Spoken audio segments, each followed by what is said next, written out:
চুলা টুলা কিছু নাই, আগুন লাগার কোনো চান্স নাই।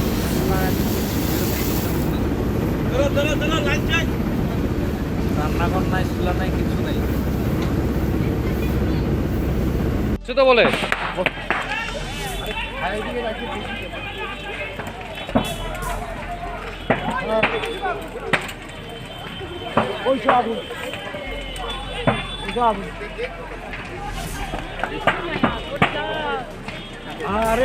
ওই খেজুর গাছে লাগছে আগুন।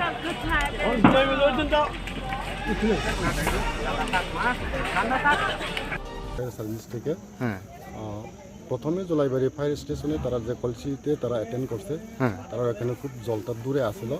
তারা একটা যে আমরা টার্ন দিয়ে তারা কাভার করতে পারতেছে না, তো আমরা শান্তিবাজারটা কল করছে, আমরা গেছে। তো এখানে গিয়া সেটা মোটামুটি আমরা শেষ। তখন একটা কল আইছে, আবার জলাইবাড়ি ওই কল আইছে, এটা আবার এই সাগর ডেপার মধ্যে একটা খেরোসিনে আগুন লাগে। এখন পরিস্থিতি কেমন? এখন সব মোটামুটি নিয়ন্ত্রণে আছে, এখন সব আগুন নিভাই আমরা মোটামুটি গাড়ি জিনিসপত্র গুছিয়ে গেছে।